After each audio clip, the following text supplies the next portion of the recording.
This is the legend of PikVille Heavy Industry, the ongoing record of a company that refuses to stay in one timeline. I'm PikFire, and Cuppertine's brought me another stack of files I don't remember creating. The desert's humming again, the archives are shifting, and PHI is ready to show us something new. Let's get into it. Episode 14. Gerald Gerry Latchford. We've asked the questions. Who is he? Why does he hate water? Why does he keep popping up and causing problems? In this episode, we finally submerge ourselves in the story of Gerry, a man defined by water, fate, and catastrophic incompetence. 1. The 34 timelines where Gerry never reaches adulthood. In the overwhelming majority of timelines, 34 out of 42, Gerry Latchford dies young. And always in a water-related way. Patterns across these branches? Drownings in rivers that shouldn't have been deep enough. Flash floods that arrive minutes early or late. A boating accident on a lake that doesn't exist in our timeline. A freak storm drain surge. A swimming pool pump malfunction. A canal lock failure. A seam distorted undertow? Slipping on a cruise ship deck? Interpretation. Gerry is a water-fixed point. A person whose fate is entangled with water in a way that borders on mythic inevitability. He is not meant to survive in most realities. This alone makes him a volatile presence in any timeline where he does survive. 2. The 2 timelines where Gerry becomes a commercial pilot. These are the golden branches, the only versions of a Gerry who gets what he wants. Traits of pilot Gerry? Happy, well-adjusted, competent, respected, calm. A man who finally escaped the gravitational pull of water. Why these timelines matter? These 2 Gerrys are the control group. The proof that he can be whole, stable, and fulfilled, which makes the other 40 versions even more tragic, and the FAA Gerry versions even more dangerous. 3. The 2 timelines I couldn't reach. This is the most intriguing part. The 2 timelines where I couldn't find him, I couldn't even confirm his existence, and I couldn't make contact with that timeline in the first place. Interpretation? These are blind spot branches. Timelines where Gerry may also have never existed, was erased, became something unrecognizable, or slipped into a seam and never returned.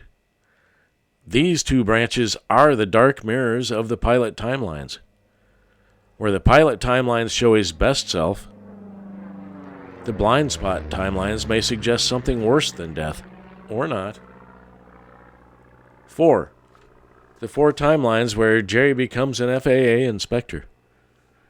These are the versions closest to our Gerry, the ones who survive long enough to become the man Cuppertine despises. The breakdown. 3 Gerrys get fired for incompetence, catastrophic paperwork errors, misfiled incident reports, losing track of aircraft, failing inspections that should have been routine. And 1 Gerry gets promoted for even more incompetence.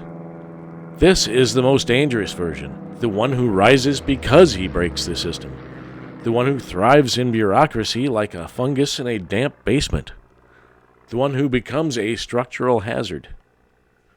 Interpretation. The FAA Gerry cluster is the chaos node, the branch where Gerry survives adulthood but becomes a destabilizing force.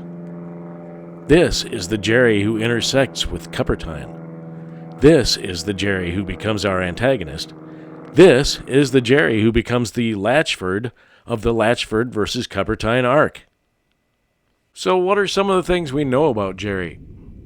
Number 1, he hates water. Not in the I don't like swimming way, in the cosmic, ancestral, multiversal doom kind of way.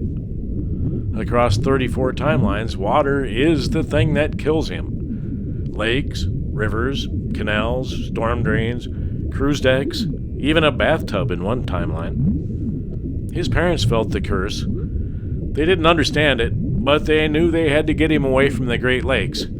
So water becomes, in his mind, unpredictable, hungry, waiting, the thing that always wins. He avoids it like it's alive, because in his story, it kind of is. Number 2, he hates cars. They killed his family. That crash on the way to Arizona becomes the defining moment of his life. The sound of metal folding, the smell of gasoline, the dust settling, the silence afterward, the realization he was the only one left. Cars become betrayal, fragility, chaos. The moment everything can go wrong at once. He never trusts them again.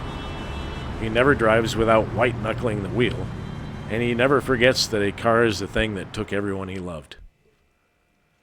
He hates trains, because the crash wasn't the end, it was the beginning. After losing his family, he's put on a train alone, at 9 years old, to finish the journey to Arizona. No one explains anything. No one comforts him. No one sits with him. He's surrounded by strangers, noise, motion, and fear.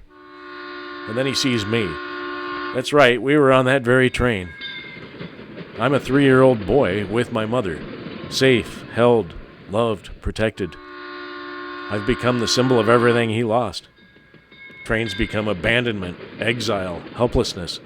The moment he realized he was truly alone. He hates trains because they delivered him into a life he didn't choose. The only thing he trusts, airplanes. Because they have checklists, they have procedures, they have rules, they have structure, they have trained professionals, they have predictable physics, they have no water, they have no roads, they have no rails. Airplanes are the opposite of everything that hurt him. This is why, in 2 timelines, he becomes a pilot. In 4, he becomes an FAA inspector. In 3, he gets fired for being incompetent. In 1, he gets promoted for being extra catastrophically incompetent. His obsession with aviation isn't passion.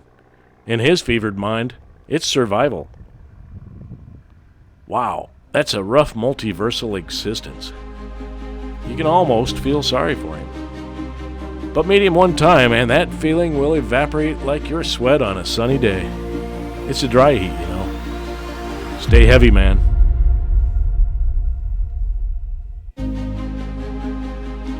Audio textures and musical elements in this episode were sourced from Pixabay, courtesy of the creators who generously released their work into the wild. PHI thanks you, even if PHI doesn't officially exist here.